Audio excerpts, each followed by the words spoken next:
Hi, I'm Mohan Kapur, and welcome one and all to the Sarah O'Connell Show. Welcome to the Sarah O'Connell Show. Mohan Kapur, welcome to the Sarah O'Connell Show. How are you today? I'm very well, very rested. Excellent. It's an honour to have you here. And incidentally, happy birthday for tomorrow. Thank you so much. Thank you so much. I think I'm kind of avoiding calls and staying indoors because I don't want to make a big deal out of it and kind of, make it a wild night. And I'm just wondering what will happen tomorrow. So, yeah. Well, I hope you have an amazing day anyway. Thank you so much. Thank you. So I want to go back to the beginning. You're obviously an amazing actor, but can you tell me, what was it you aspired to be when you were growing up? Well, truth be told, I don't come from a family of anybody in the arts. I come from a family of academicians. They're engineers, they are scientists, and the literature, PhDs, and teachers, etc., doctors. But I was not so great at studies. I was very good at extracurricular activities, good at all the sports.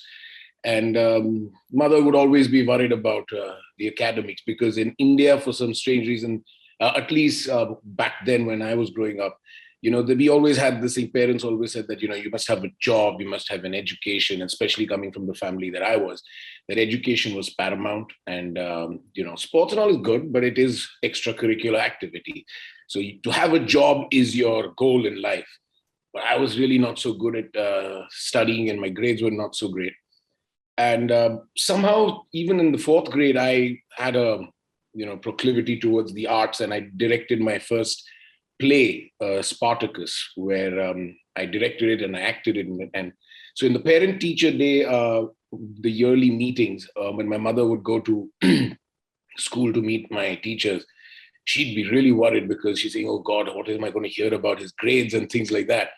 But they would never mention anything about my grades. They'd say, oh, did you see him do this? And did you see him perform that? And the elocution, the debates. And so my mother would say, yeah, that's all right. But what about his studies? So they said, oh, don't worry about it. He's just a lazy boy. He'll manage. When the time comes, he'll manage. So I just kind of pulled along and things like that. And so I had to answer your question. I had no real goal. And it was only after I graduated from college, somebody told me, they said, given the kind of person you are, the way you behave and the way I speak or whatever, they said, you do very well in advertising. Yeah. So I said, oh, okay. So that sounded fair. And somebody gave me the wrong impression that advertising is all about pretty girls and cocktail parties. And I don't remember seeing any cocktail party because it was just so much of hard work and, you put in the hours. And it was very exciting, the whole business of communication and the whole creative side of it. Though I was in the marketing, the client servicing, executive side. But I loved the creative process and I'd be as involved as I could. So I thought advertising is now my chosen career, and I was doing all right at it. Till one day, one of my clients themselves, we were launching a new a brand of chocolates. And the script was pretty zany and it required a lot of expressions and things like that from a single male model. So my client said, hey, listen, why don't we cast Mohan in this? He's pretty mad and he'd do pretty well in it. So the creative team thought it was a great idea. So I got cast in that ad. That ad became a huge success. Since I was on the brand, I had access to research documents. Yeah. The research would come back saying that nobody remembered the name, the brand name, but they all remembered his performance. So then one thing led to another. From there, I got calls to do theater. Then from theater, I kind of, I switched agencies and I went to another agency. And one day, an ex-creative director of mine from the earlier agency, he comes in to meet my managing director of this new agency. And unbeknownst to all of us, because it's a highly covert thing, my MD, along with another businessman, they were launching India's first satellite channel, which came to be called as ZTV. Yes. This ex-creative director friend of mine, he had also left advertising. He joined a production hot shop. And he was presenting 5 concepts to my MD for the channel. And so he anyway approached me and he said that, hey, listen, would you want to do this show and all? So I said, yeah, for jingle money, but I said, I got a job, so I can only shoot Saturdays, Sundays. He said, yeah, not a problem. Was this Saanp Seedi? Is this the show you're talking about? Yeah. Snakes and Ladders. So, that happened. And then that kind of just burst me onto the scene because it was the first show that inaugurated satellite television on October 1st, 92. And from there, it's all history. But my career in acting has been a very yo-yo kind of a thing because, coming from the business of communication. And back then, the cinema that we made was, larger than life and fantastical stories. And, so somehow maybe, and I'm coming from theater, so I would look for, logic and characterization, and that really nobody cared about. So I had a very iffy kind of a career. And then somewhere after a couple of years, I got bored. And I tried my hand dabbling in writing and things. So one of my producers said, hey, why don't you write? So I wrote a one-off short film, a thriller, and which got us the Thriller of the Year award and Best Director and all that. So I kind of decided, hey, listen, let me work behind the camera, because if I'm unhappy with the kind of work I'm being offered, I'm sure there are tons of others who are so good at their craft of acting. Let me be there for them. So I spent about 8 years behind the camera, writing, working for production houses, launching shows and doing non-fiction programming and things. And then somewhere around 2000, mid-2000, the paradigm of Indian cinema changed, the storytelling. And I said, hey, this is a great time to come back to being an actor, because I started getting bored of the behind the scenes also, because there was too much of politics and all that. So then I came back, and since then I've been just at it. So yeah, long story short, I had no clue what I was going to do, and things just fell into place. So then television happened, and I became a primetime radio jockey. Yeah. And it's just been going on. So then films happened, it's just been going on since then. Yeah, because so your TV debut was in 1992, and I think it was 4 years later you starred in your first movie, Beqabu. Yeah, Beqabu, yeah, which means uncontrollable. Right. Yeah, I was cast as a second villain. There was supposed to be a villain from the girl's side, the heroine side, and there was a villain supposed to be from the hero side. And the producers, they saw him, and they finished all the work of the villains from the girl's side. But when the producers saw my performance in the dailies and the screening and all, they said, this guy is really good.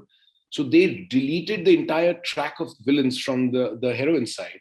And then my track became the main, the antagonist of the thing.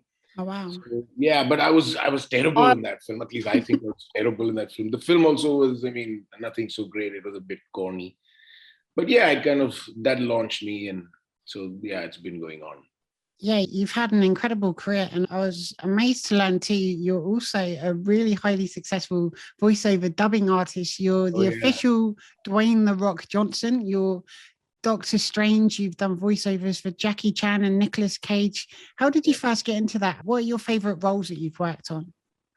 So India has this huge market. Over here, we call it a territory, because everything's a territory. So Hollywood films, when they release in India, they release in English. But if it's a successful film and they think that this can be exploited, then they dub it in all the regional languages. We have a lot of South Indian languages, which is another very huge territory, South India by itself. And then, of course, there's the mainline, the Indian cinema thing, where the Hindi is the main thing. So because I was doing radio and I'd done theater and I'd become a household name, so these dubbing producers, they're very big. So they called me and they asked me, would you like to try this out? So I said, oh, that's fun. And I said, I looked upon it again as, as an actor, it's Sonia Lumiere, sound and visual. So if I'm doing the visual stuff, let me hone the craft of the audio, which is dubbing. Albeit it's completely different because you're doing it in another language, and because of the whole technicality of lip syncing. So, you got to get the script just right so that when the Hollywood hero opens his mouth to say something, the Hindi script shouldn't be where the lip is closed. Yeah. That gets tricky. So sometimes it takes time to kind of crack it. So you kind of improvise on the spot. But I think that being an actor and facing a camera helped me a lot for my dubbing career, which is now, I don't know, it spanned hundreds of films, because I don't even remember. Actually, I don't even have a portfolio till date. I don't have a portfolio. I don't know what I've done. My manager in LA one day, I didn't even know I was on something called an IMDb till just last year. And she said, gee, what kind of a celebrity are you? I said, I'm not a celebrity. I'm somebody who has an equity. I like to put it that way. So then she told me about IMDb. I went there. I was gobsmacked when I said, holy hell, that's a lot of work I've done, and that's a long career. So I felt a little proud of myself. And so the dubbing thing just started, and from there on it went on. So yeah, I'm the official voice for Bruce Willis. I've done Doctor Strange, Dwayne Johnson, all his films. So there is a joke that I run in the dubbing industry where I say, every time there is a bald actor or character, somehow I get cast in that. So there's Dwayne Johnson, there's Bruce Willis, there are any other characters who are kind of bald, and I think, do you cast me because of my voice and performance and the gravity of the voice, or do you cast me because of hairstyles matching on camera and behind a microphone? But yeah, that has become a huge thing for me too. So in fact, recently there was the India release, the trailer release for Spider-Man, the new Spider-Man film, and Doctor Strange is in that. So they said, hey, listen, we need to dub. And I was in London shooting. So I said, I can't do it. So they cast some other voice, another friend of mine. And supposedly social media went in fire because they saying that, no, we want his voice because we cannot see somebody else doing Doctor Strange. So here's the thing, people, so there is Doctor Strange. He's got his English voice, Benedict Cumberbatch. And then there is the dubbed voice. Now people from day one have related to Doctor Strange's voice with my voice. Now suddenly if that voice changes, there's a dissonance. So you can't do that. So even if somebody dubs my voice, like when I was shooting and an Indian film that I'd done, because of COVID, we couldn't do the dubbing, complete the dubbing. And then suddenly COVID, the things lifted, studios started operating again. So I said, but I'm in London, I can't dub. And they said that, okay, we'll find another artist. And then they said, man, the feedback that we've got, they're saying that nobody's accepting it because they're saying that supposedly I have a very distinctive voice. So they're saying, and people are used to your voice and they recognize you also by your voice. So they're saying that we can't change. So then they tried dubbing in London and that couldn't happen. Then fortunately, my work finished and I have come to Dubai. And suddenly when I told my producer of that Indian film that I'm going to be in Dubai, so he's saying, okay, I have a friend who has a recording studio. Can you go and dub? So I literally landed here in the morning and by afternoon I was in the recording studio because it was an urgent requirement to release the film. Wow. So is that just a trailer or will your version of Doctor Strange also be in Spider-Man? No, in Spider-Man I couldn't do anything. Right. I couldn't do the trailer. So obviously now who's done the trailer will do the film, depending on when is the release, depending on when I go back to India. But I think it'll be too late for that because they'll need to go for mixing and all that. So I think I won't be doing Doctor Strange for Spider-Man. But I managed to finish my Indian film dubbing, which is gratifying too. It must take an enormous degree of skill because you're not only, as you say, doing the performance, but you have to time your performance with their mouth movements, which is an extra level of difficulty as well. That's incredible. Yeah. Have you ever met any of the people that you've done the voices for, obviously apart from Angry Birds? No, none. Unfortunately, I haven't had the privilege of meeting anyone. But fingers crossed. Who knows? Life has thrown up many a surprise for me so far. So who knows? Maybe I will have the opportunity to meet them. Absolutely. And so in 2011, you were in a movie called Bodyguard, which was a massive international success at the box office. How early into a film's production can you tell that you're working on something special? So here's the thing. In India, there are two kinds of films. One, which are led by the box office stars, and those stars are huge stars. I mean, as you said, international. So they have a huge audience even abroad. So, when you do a film with those big guys, 9 out of 10 times their films are massive blockbusters at the marquee. So most of the time, that if you've done a film with those big stars, it's going to be a massive success. It may not be critically acclaimed, but it's, it gets the money in and in huge numbers.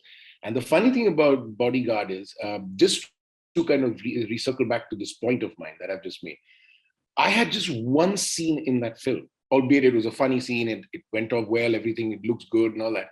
But that was just one scene. But the reason I get noticed for that film even today is because it starred, the lead of the film is a superstar called Salman Khan.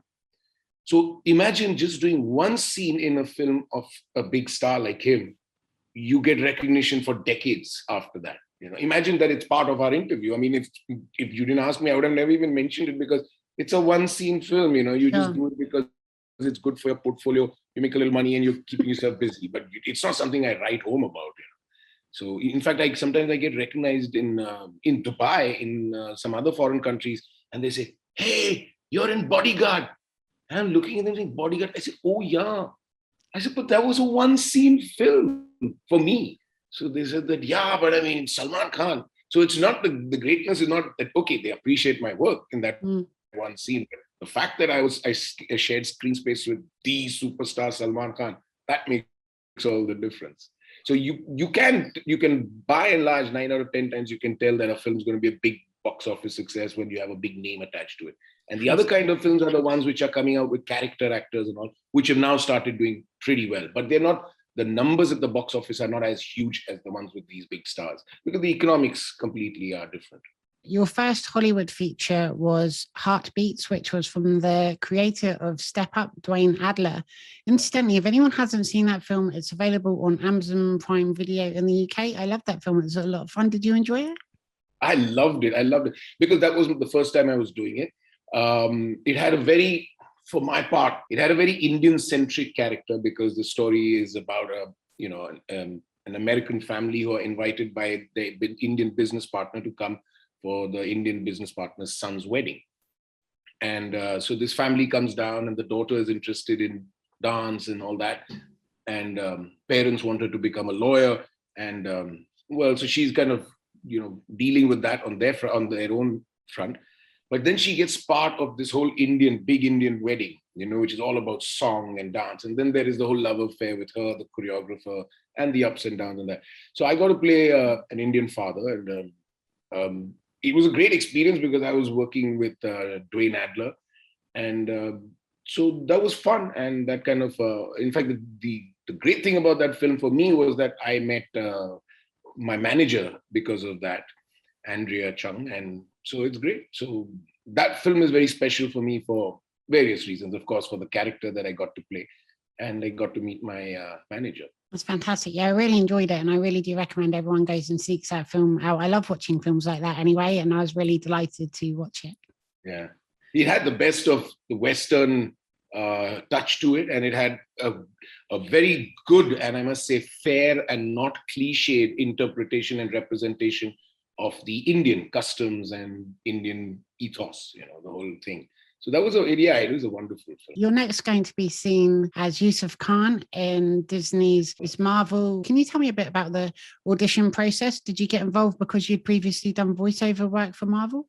No. So the voiceover work that I do for Hollywood projects in India, that's got nothing to do with them. They have offices here, but then they're all Indian based things. So I'm sure it's a different profit center altogether, business wise. COVID was upon us, and one was at home, and my manager, she sent me a script, and she said, please try and do it. And fortunately, the lockdown had just started lifting in Bombay. So I requested a friend of mine to come over, help me with the shooting of it. And my friend came over, and because the character in front of me was being played by a girl, so I needed a woman's voice. So I did the audition, I sent it, and within about 2 months, I was flying to the US to shoot the series. So yeah, I'm so humbled and so excited about it because imagine COVID time, the world is sitting at home and I get, the world's biggest production house, Disney, Marvel, so, and a great character. But yeah, I must add that, I'm an avid viewer. I watch films, Marvel and everything, I love horror and thrillers on a personal basis because I love my popcorn and my cold drink with it. So of course I know the Marvel universe. Of course I've seen all the films and some of them I've seen more than once.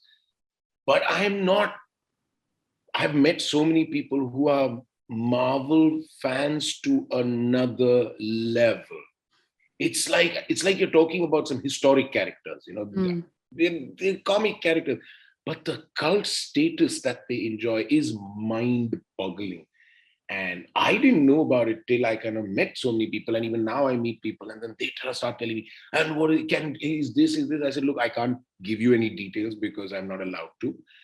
But I said that, you tell me what is this universe about so that I can learn more about it. So I gave the audition and it went through and I'm happy as hell. I'm excited, nervous at the same time because, I probably, I used to keep asking my co-actors that, is this all right? Did I do all right? And most of them, it was their first job, facing a camera. And they were stellar. They were spectacular.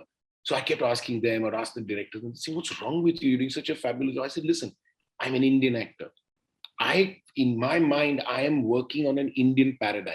So I don't know whether the syntax of my performance, the narrative, the fabric of it, is it something that will work for, Hollywood and the world over? Because Marvel is not just, one city, one country, it's the whole world. So I said, I have to know that I'm on the right track. They're saying, listen, if we haven't told you to do it again, you've done the take, you've done it in the first take, you've done it well. So I said, yeah, that's true. That has been my benchmark always, that if I feel that I've hit the right notes in the scene and my director hasn't given me any notes after that to redo it, then I feel I've done a good job because, finally the director is the captain and they know what they want. So then I'm okay with it. So, yeah. What do you love about that character and how did you prepare? Did you go back and read any of the comic books that the character has been featured in? I'll be honest. I did go through the comics, but I only got to know later that there have been some changes made between comic to shooting script, but just minor, a dialogue here and there. The comic, somebody else is saying it. In the film, somebody else saying it. So just minor cosmetic things like that. But what I did do just to get into the mental framework was I revisited in timeline order the entire Marvel universe.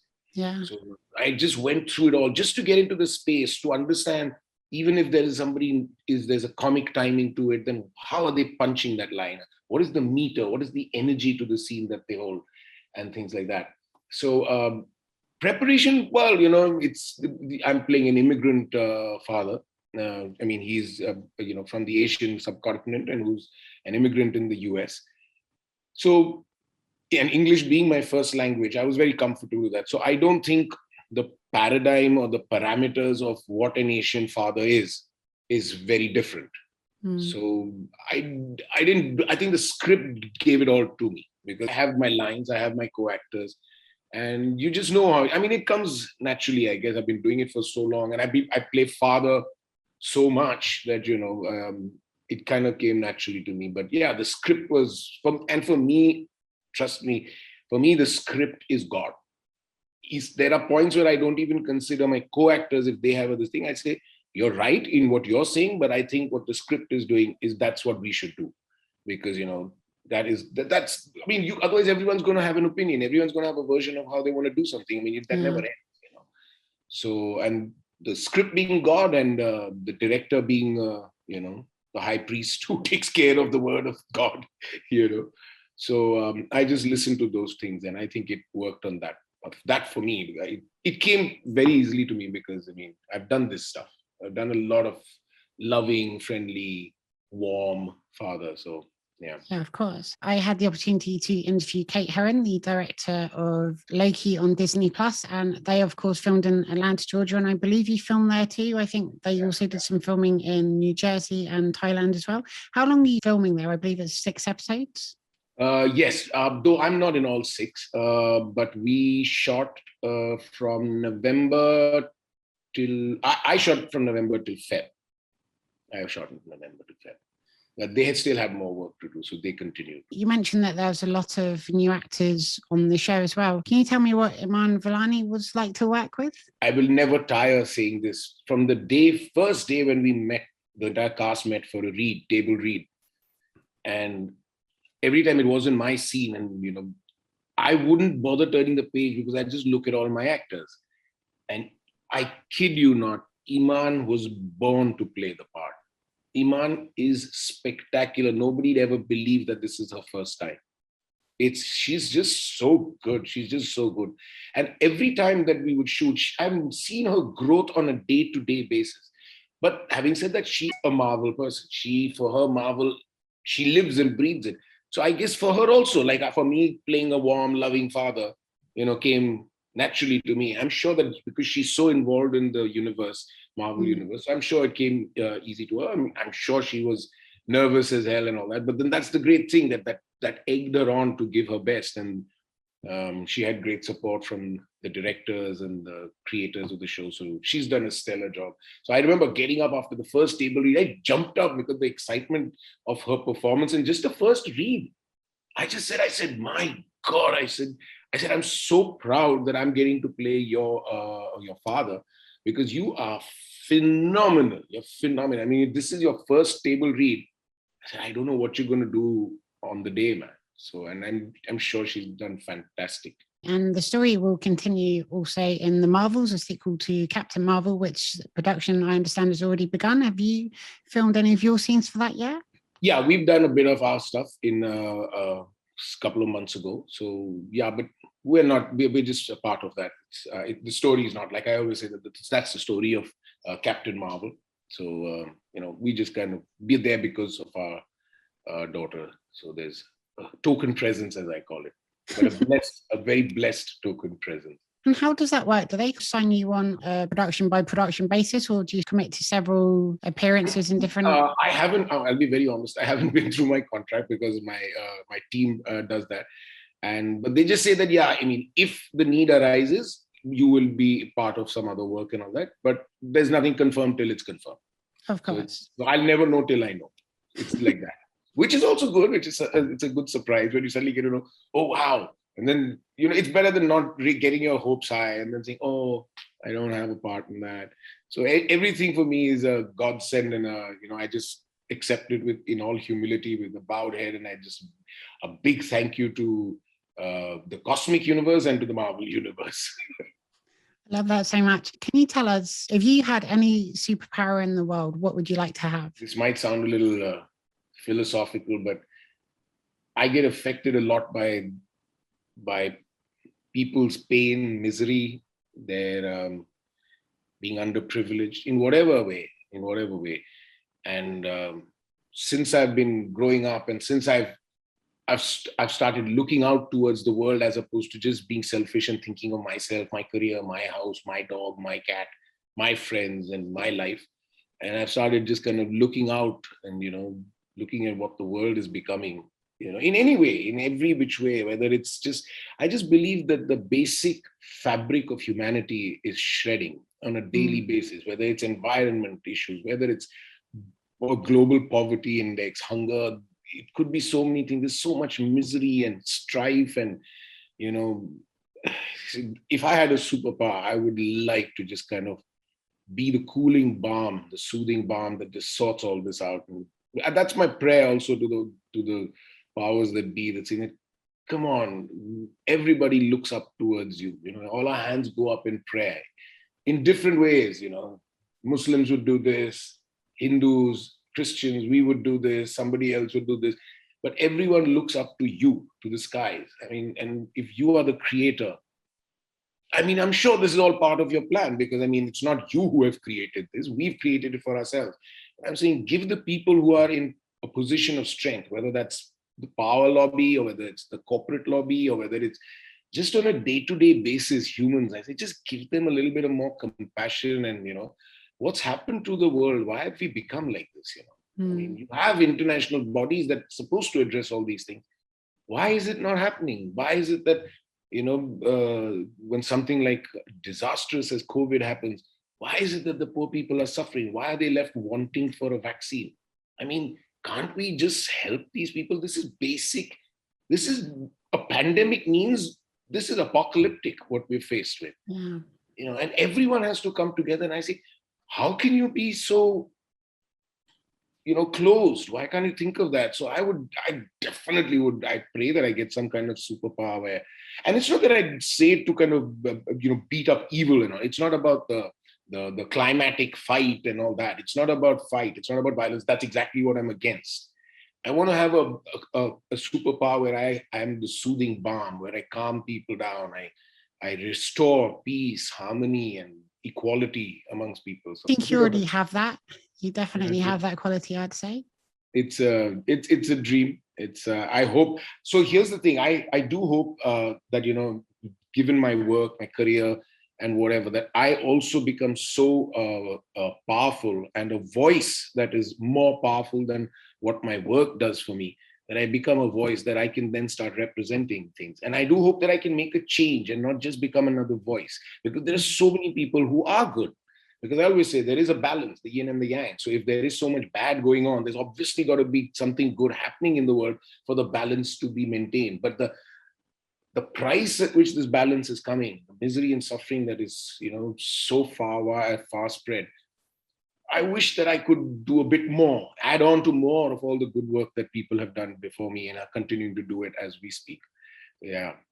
And I really believe that you will. And I think if everyone just works together, the world can be a much kind of fairer, safer, more equal place for everybody. And I think that's really important. And it seems overwhelming sometimes, doesn't it, when you watch the news and there's all this destruction and horrible stuff going on and inequality. But I think if we all just do our part, then we can all collectively fix it together.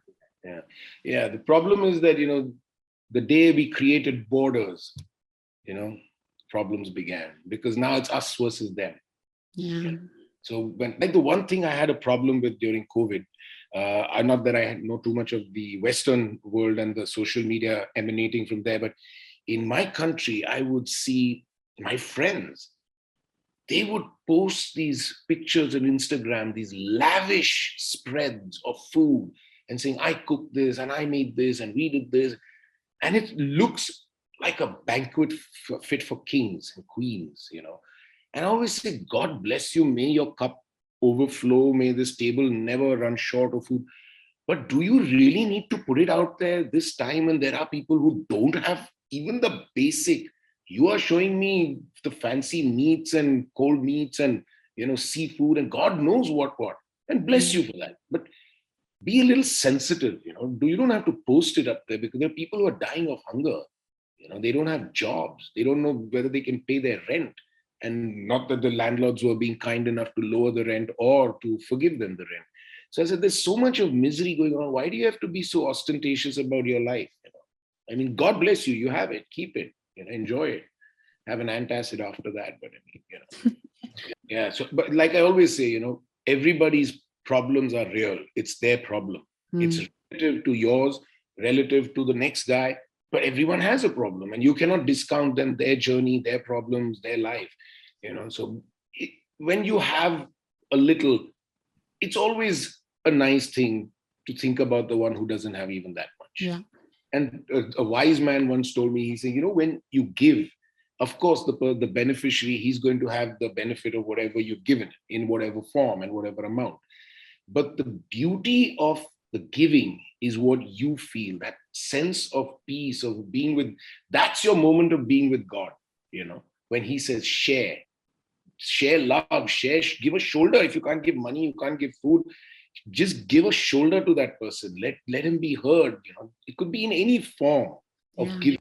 And that what you feel in the moment of giving, that for me is godliness.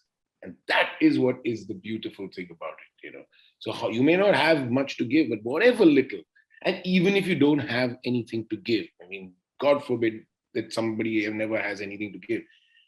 But what you can give is your empathy. Very well said. Now, you played the priest in India's first ever 3D horror movie, Haunted. Can you tell me what your favorite horror movies are? There's so many. I watch practically a horror movie every night to go to sleep. Really? Yeah. I love them. So, literally, and no thanks to COVID and, God bless Netflix and all the other platforms. There's just so many movies I haven't seen. And every country I go to, the library changes because there are some movies in India I don't get, but which I get in the US or I get in the UK or I get in Dubai. So it's fabulous. I get so much to watch. And because I funnily enough, I still practice social isolation. Because I say, if I don't need to go out, I'm not going to go out.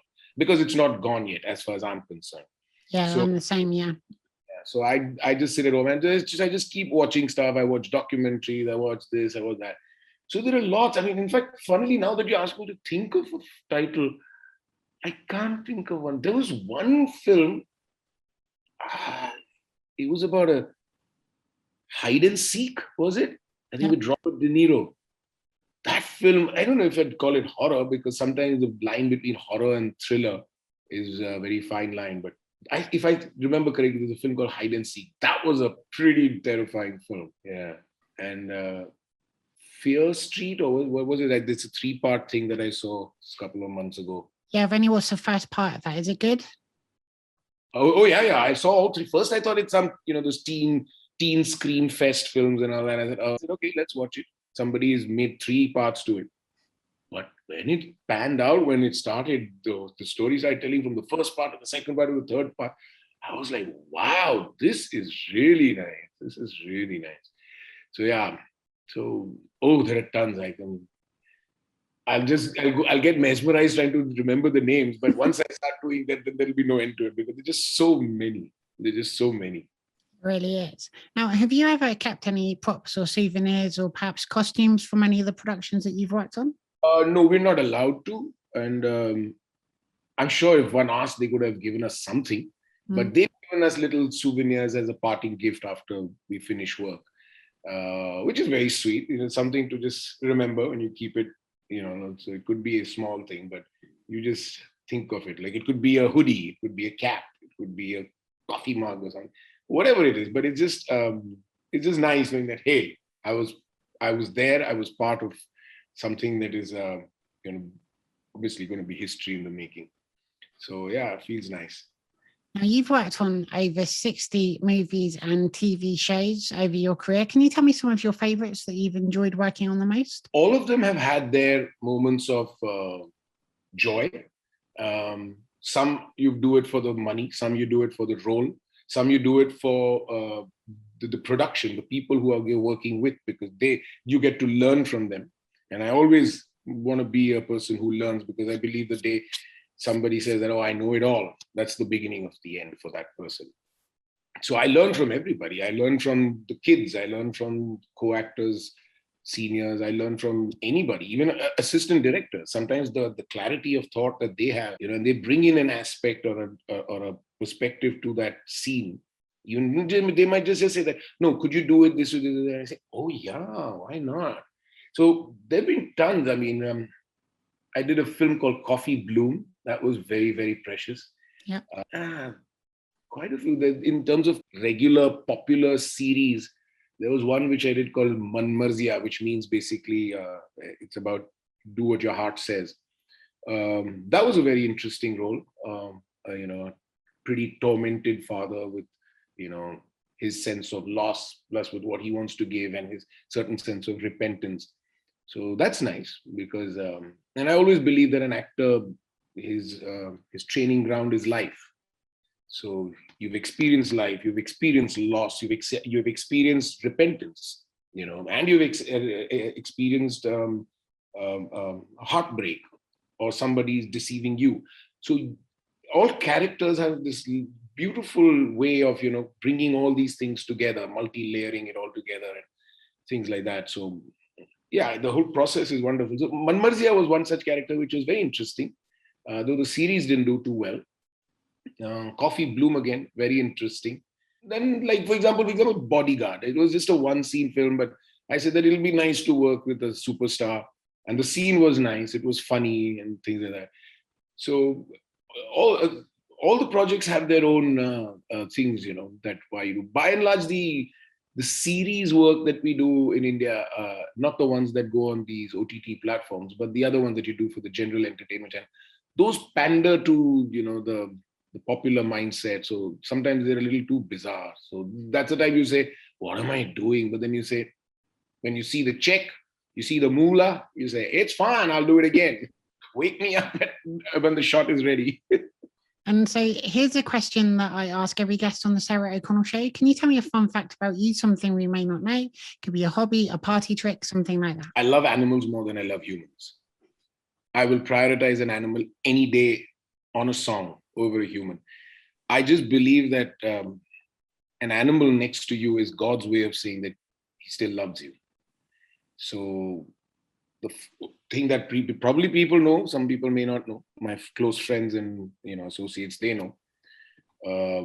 I'm crazy about animals, and if I see an animal on set or on location or something, I'll just run to that animal and I'll spend all my time with the animal. So, yeah. Have you got a favorite kind of animal? Oh no, I just love all that. It's funny that it's quite hard to believe that when I was growing up, my grandparents from my mother's side, they were engineers who were in charge of supplying wood planks for the making of the Indian railways. So back in the day, I'm talking about 40s and early 40s till 60s. That heavy log work to get the logs from the thing. We had elephants. So I've grown up with 2 elephants as my pets. Wow. I mean, those were there for work, but I mean, when they were not, I would go to visit my grandparents during our summer vacations. And so I had 2 elephants to, so my mother used to say that, she's saying, you were so crazy about those elephants. We had to create a little safe zone for you in where they were. So that because you want to sleep over there, out there in the barn with them. But she's saying, obviously we couldn't let you do that.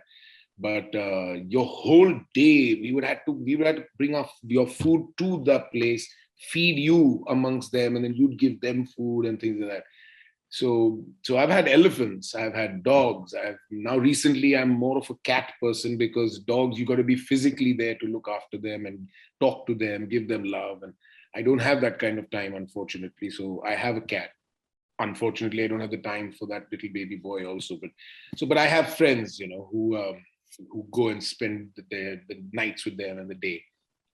And they say that cats are way more independent than dogs. So you don't have to be overtly worried about their food and their water and things. Because with dogs, you have to. So yeah, currently since a few years, I've been a cat dad. And have you got any tips for anybody that wants to become an actor? What helps you when you're on set? Experience life. Like I said, life is your biggest teacher. Now, when I say experience life, it doesn't mean that, you view every relationship, every interaction throughout your life with the prism of being an actor. But be aware. You must be aware. By default, I love people watching. So even if I'm not experiencing that, I'm seeing that. I'm experiencing it as a third person, but it's like experiencing characters you see in a movie. So I'm watching life go on. And, somewhere in my subconscious, I'm obviously assimilating and absorbing that. And then bringing that out when the need of the character requires it. So first and foremost, as an actor, to be an actor, read, experience life, get an education, because if you don't become an actor, what's your fallback plan? So to be an actor, first decide if you're not an actor, what you're going to do.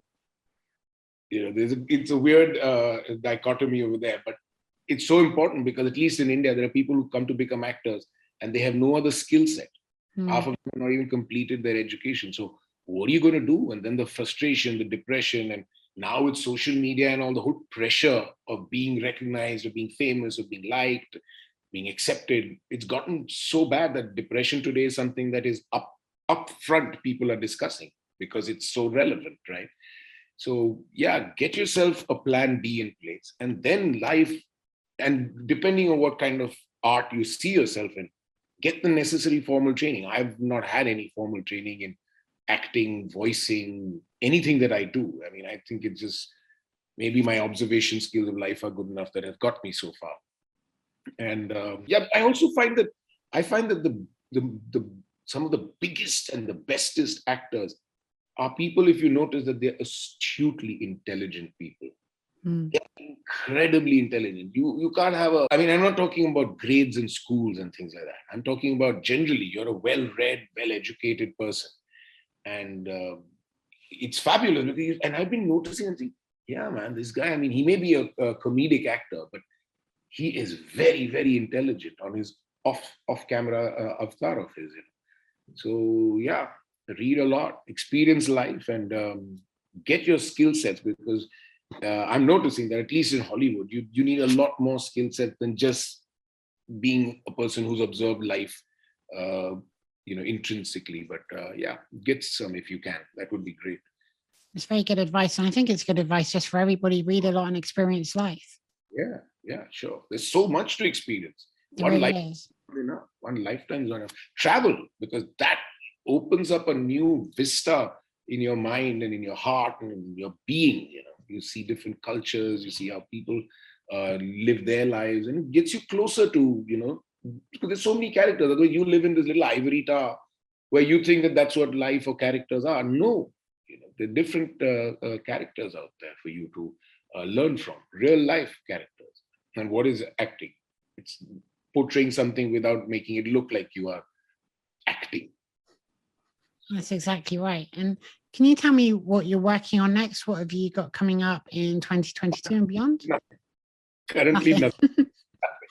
There are some projects back in India, but I'm just here in Dubai for some work. So once that finishes, if those guys can still hold on for me, then I'll go back and do some series over there. But I don't know whether they'll be able to hold on by the time I get back. Here's hoping that they do, but otherwise, nothing.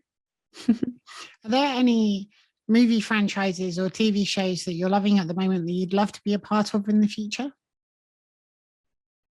Everything. Because, Miss Marvel has made me greedy. Now I've tasted it from the other side, So I'm saying, God, why can't I be part of this script, that series, that thing? So I'd love anywhere between, there's so many. And you just marvel at the kind of stuff that people are doing, the great writing that is coming out from, and I think OTTs have been such an amazing thing and not only in India. In India, it's given a new lease of life to writers, directors, actors, people who are kind of never to be heard and seen of if that project didn't get greenlighted by these studios. So I'm sure even worldwide, it's the same thing because OTT is given such a huge new alternative to cinema and to their stories. Some stories are just they just don't make it to the big screen.